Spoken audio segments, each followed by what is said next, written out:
Hello everybody, this video is going to look at A-Level Politics 24-mark political ideas essays. So these essays turn up on both Component 1 and Component 2. On Component 1 they are on core ideologies, and on Component 2 they're on non-core ideologies.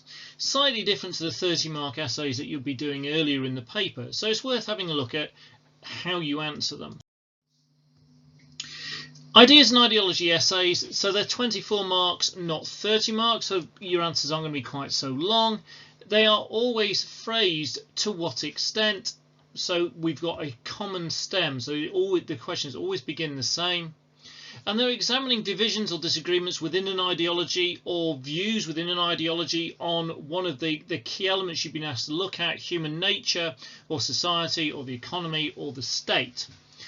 Often this is really obvious in the question.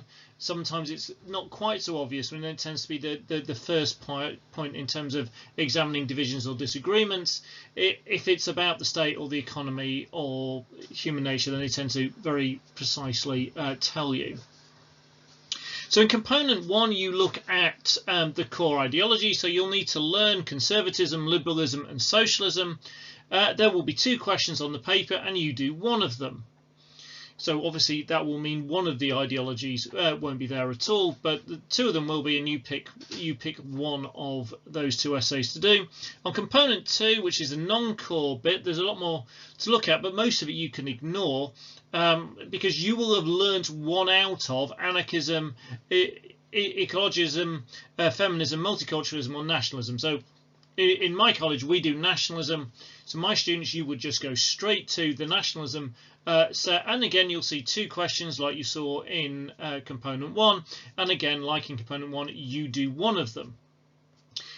Whatever you do, don't answer a question on an ideology you've not studied just because it looks fun. So you have to make sure that you go to the bit that you've been looking at so you'll be able to get the best mark possible. So here are some examples of some essays. The first one is from Component 2, but reflects that initial way that I said it could be looked at in terms of looking at the differences. So to what extent is nationalism regressive? So that's an important question in terms of nationalism, because there are some forms of nationalism which can be seen as being more progressive, and some which are definitively highly regressive, and there's plenty to talk about in that essay in terms of the different focuses of elements of nationalism. The next 2 are both from Component 1, a bit more straightforward. To what extent do all liberals agree on the role of the state? And again, you'd look at ways in which they agree and ways that they disagree and come to some kind of judgment. To what extent do socialists have conflicting views on how the economy should operate? So again, this time we've got socialism and economy. The one before we got liberalism and state. So for all your ideologies that you study, you need to be able to think, right, I've got the 4 ideologies that I've studied. I've got human nature, I've got the state, I've got society, and I've got the economy. So I've got 4 times 4. So essentially that's 16 kind of matrices or practice bits you could do in terms of going, well, if they ask me on liberalism and human nature, these are the kind of arguments that I'm going to look at.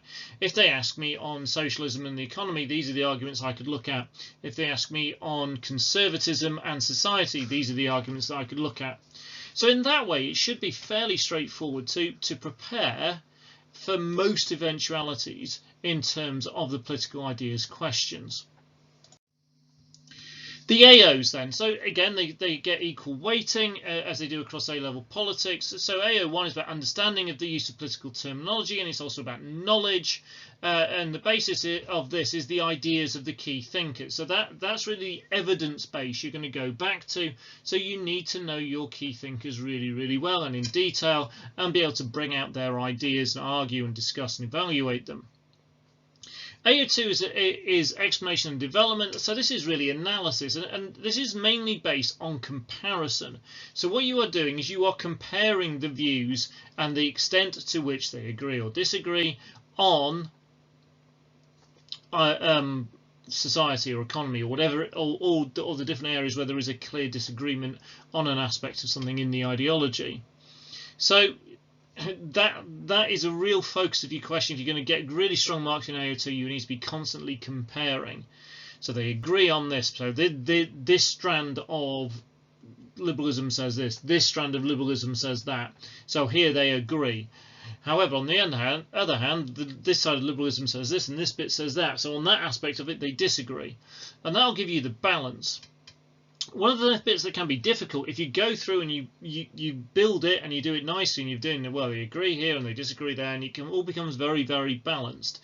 To hit AO3, and this is the bit that we're coming out in examiners' reports is saying this is the most difficult bit, or this is the bit students have struggled with the most. You need to have a clear line of argument that starts right up there in your introduction and runs through your essay where you are coming down on one side or other of the debate. Now, you probably want to do this in a fairly nuanced way, but you do need to have a judgment that runs through your essay, and you are trying to convince the reader that that is the right answer to the question. There is no single methodology in terms of structure. You're going to need an introduction and conclusion. You're going to need to look at elements of agreement or disagreement. I've got on this slide is part of the video, I've got two different ways you can do it. So you might go agree, disagree, agree, disagree, agree, disagree, like that. You might look at all the agreements and then look at all the disagreements. It's kind of, you pay your money and you take your choice. Sometimes it might be a personal preference in terms of how you like writing. Sometimes it might be about the particular question. Sometimes it might be a matter of the context. It might be the timing. So, for example, if I'm doing this question last on the exam paper, then the first of these, the one on the left hand side, agree, disagree, might be the one that I go for, because if I run out of time partway through and then suddenly just want to stick a quick conclusion on, if I've done an agree and a disagree, or if I've done two agrees and two disagrees and I stick a conclusion on the end, I've still got a balanced essay. If I've done an introduction and three agrees and then I run out of time, I've not done any disagreements, I've not really addressed extent, and that's going to really badly affect the mark on my essay. However, you might prefer writing it that way, and if you're not going to run out of time part way through it. Again, it shouldn't be the case that an examiner or a teacher's looking at that and going, well, there's absolutely only one way you can do that. And I think it's best trying to find what works for you. Introductions are really, really important. In it, you're going to define key terms. So it might be about the role of the state, or it might be about control of the economy, or it might be about the idea of the nationalism example earlier about something being regressive. Well, what is regressive? And you talk about the debate. Well, what would be progressive in terms of the counter argument to that? And so you've done the kind of nuts and bolts bit. You've shown you understand the political terminology in the question. You've set out, well, there's this debate, this on this side of the debate, and there's that on the other, very, very briefly. But the really, really important bit you need to get in your introduction is your overall judgment. What is your view on the question? Directly answer it. Make sure you aren't one of the people that writes about the examiner's report who drops marks because there isn't a clear line of argument, a clear judgment. And try and stick to this as you run through. Now, one of the bits that I always used to do when I used to write essays is I used to draw a continuum, which is essentially a fancy way of saying I used to draw a line. And on that line, I would mark on that line where I was. And one end of the line would be agree, and the other end of the line would be disagree. And essentially, I tell myself, and I always tell my students, that there are 3 points on that line which you can't say you're going to aim for. The two extreme ends, because the answer is not going to be put in a to what extent question that they all completely agree or they all completely disagree, because otherwise that doesn't work as an extent question, and you don't want it to be dead in the middle. So you're going to be somewhere mainly agreeing or mainly disagreeing, and you have to have that in your mind as you write to make sure that you weight your answer in that way. So you agree or disagree paragraphs. This is not the only way of doing it. This is a way I think will be quite helpful to think about it. Is you start with your point, a clear theme on which there is agreement or disagreement in relation to the question. You then bring in some evidence, details of a key thinker's view and how this reflects a strand of the ideology in relation to the question. Then if it is an agree paragraph, I would then have further evidence. If it's a disagree one, I'd have counter evidence. So I'd have details of a second strand of the ideology, possibly reflecting the views of a second key thinker. They're not necessarily always on that one in relation to the question. So I've then definitively dealt with 2 strands at least of the ideology in that paragraph, and that's really, really important, particularly for AO2, but also for making sure you're answering the question. So you then get into your analysis, where you can talk about the degree to which the strands or key thinkers agree or disagree on this theme in relation to the question, and you can then connect it to your overall judgment. So this will then really help. If you do paragraphs that look like this, then it should mean that you are hitting all 3 of the AOs as you go through. Here's an example. This is using the nationalism question, which is one of our examples earlier. So the point at the beginning could be that different forms of nationalism all emphasize the differences between nations and groups within society, showing they are regressive. And the evidence might be, you might look at nationalism encourage people to identify their difference from other nations and peoples, that emphasize their distinctiveness as a source of identity. And I might relate this to the key thinker of Garvey, talking about black nationalism as a form of post-colonial nationalism. It would be further evidence rather than counter evidence then, because it is an agreeing paragraph. And then I could then talk about, well, culturalism or cultural nationalism, that suggests every nation is different, every nation has its own unique character. And I could then go into Herder and ideas of language, for example. And that would show I've got distinct key thinkers, distinct strands, where there's a lot of agreement. In fact, actually on this area, I can see agreements across conservative nationalism, expansionist nationalism, post-colonial nationalism, and even some aspects of liberal nationalism. If you think of, so for example, ideas of Welsh nationalism and language.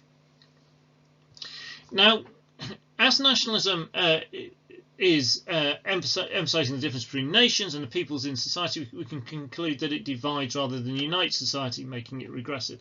So that's the link back to my question, and I think I would argue that nationalism is largely a regressive ideology, but not uniquely, because there are some quite progressive elements, particularly in liberal nationalism. So hopefully that helps as a kind of a particular example of how it might work, and it might be worth practicing just doing some of these structures with the other 2 essays, the liberalism one or the socialism one, or any other essays that you've been given or that you can find. The conclusion is important, but it shouldn't be hugely surprising.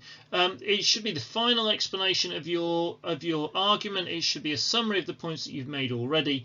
It shouldn't be any surprise to the person reading it. Don't kind of hold back some incredible factor to the very end, because if you've convincingly argued, then you're just summarizing it, and you already have brought the reader along with you. Some other tips. Avoid just describing. This is always key in all humanities essays, really. So don't just describe the view of a key thinker or a strand of ideology. You don't have a paragraph that talks about classical liberalism and its view, because that's not going to help you answer the question necessarily. Make sure you are focused on comparison, because again, remember, we've got that to what extent stem. You must use at least 3 key thinkers, otherwise there's a limitation for you in the mark scheme, which is not one that you're going to want hitting you. Make sure your judgment is nuanced. So your answer is not going to be completely agree, it's not going to be completely disagree. Remember that continuum I talked about earlier, but also avoid sitting on the fence. Remember, sitting on fences hurts. Imagine the fence is a nasty, nasty, spiky one. So, for example, in looking at that socialism essay, I might say, although socialists disagree on the extent of state intervention in the economy and the extent of redistribution of wealth, they do agree on the idea that capitalism left unchecked leads to inequality, and that some action is needed or required to counter this. So I'm showing that I understand that there is both agreement and disagreement, but I'm coming down more firmly on one side or another, because I've got some really clear ideas of difference, and then I would then go on and talk about how there's a vague kind of thing that holds them together. But again, your view might be very, very different. And that's one of the important things to remember. There is not a definitively right or wrong answer to any of these questions. So it's not that you have to get the right answer. It's you have to convincingly argue the answer you give. And you shouldn't be marked down by anybody just because they disagree with your view on the extent to which socialists agree on something or that liberals disagree on something.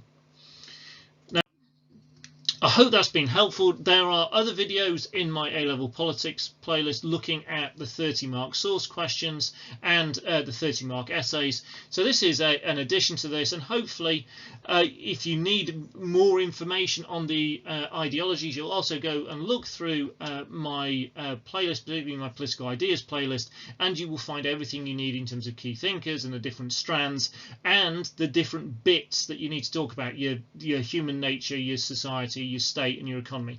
So all the stuff you need for this you will find on my channel. If you haven't done so already, please subscribe and make use of it. Hope you've liked it. Hope it's been helpful. Thank you very much for watching.